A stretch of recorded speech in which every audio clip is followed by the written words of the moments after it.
Hello mga ka-indoor mates! Warning lang po, napakainit po ng ating panahon na kahit po yung ating mga succulents at saka yung ating mga cactus ay hindi po kayang mabuhay. Nahihirapan po sila dahil sanay po sila sa desert. Sa desert po kasi warm, hot, and dry po doon. Unlike dito sa atin sa tropical, sa Pilipinas, very humid po. Very humid, ibig sabihin may singaw, ibig sabihin may steam yung ating pag-init dito. Nagko-combine yung steam, hot steam, plus yung warm and hot weather. Kaya medyo nahihirapan po talaga ang ating mga succulents ngayon at saka ating mga cactus.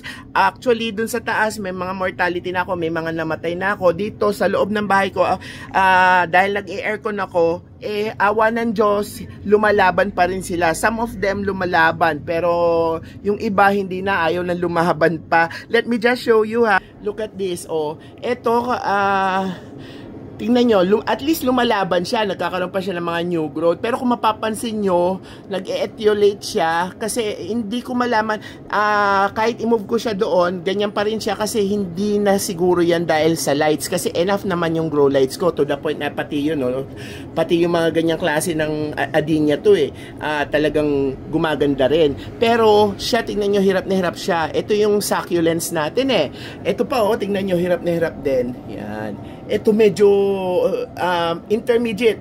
Kalahating hirap, kalahating hindi. Awa ng Diyos, itong globosum, okay lang naman. Pero ang ating mga conophytum, Diyos ko, mukha na silang matatandang kulubot.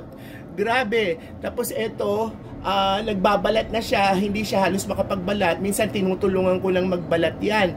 Then, tignan nyo naman yung conophytum na yan, naku, wrinkly na, gusot-gusot na ang kanyang balat. Hirap na hirap po sila ngayon. Kasi nga, hamog ang ating init. May kasamang steam, very humid, na nagpo-promote ng fungal infection sa kanilang mga ugat. So ano po ang dapat natin gawin ngayon? Ako po ang ginagawa ko, kumukuha ako ng sprayer na ganito, yan. Nilalagyan ko, kailangan yung may malaking butas katulad nito na bubuksan ng ganito. Nilalagyan ko to ng yelo, tapos ilalagyan ko ng tubig, tapos minimist ko sila ng malamig na tubig. Pero ang dilig ko, twice a week pa rin or every after 3 days. Pero just the same, nilalagyan ko sila ng mist ng malamig na tubig. Kahit indoor, kahit outdoor, ginagawa ko sa kanila yan. Kasi para makabawi-bawi naman sila.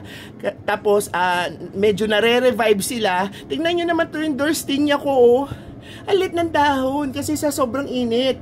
Kasi parang parang during this time sa desert kasi pag ganyan sobrang mainit, nagtitipid sila ng perspiration ng kanilang water content. So, ang ginagawa nila, nililiitan nila down. Natitrigger yung ganong klase kahit naman hindi naman talaga dito very red, nagdidilig tayo.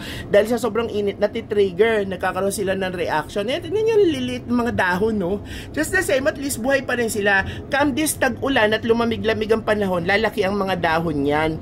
Kasi nga, hindi sila sanay sa gantong panahon at gantong hamog at may singaw or tinatawag na humidity. Humid hotness or yung ating tawag nito maalinsangang panahon. So, misting mo tayo ng tubig na may yelo. Ngayon kung mayroon kayong aircon water, mas maganda po kasi mas tanggap nila yon. I-mist po natin sa kanilang mga paso. Yan.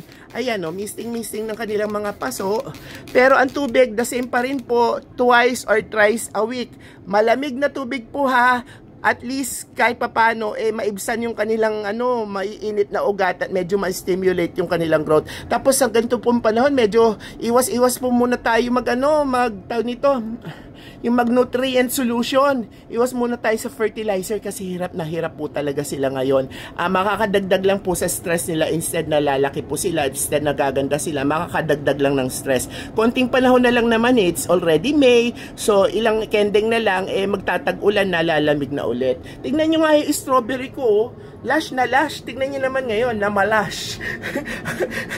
Lash na lash, namunga pa. Pero tignan nyo naman ngayon, na malash. Tignan nyo Ayan naman yung aking air plant. Ang laki-laki. Nung nakaramdam ng mainit na panahon, ayan, lumiit. Pero at least, in fairness, mamumulaklak na siya. Tapos, tignan niyo yung oregano ko, oh.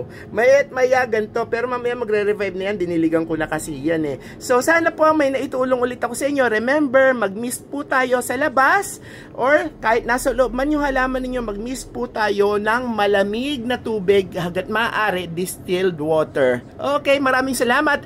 At always remember, happy plant is happy life.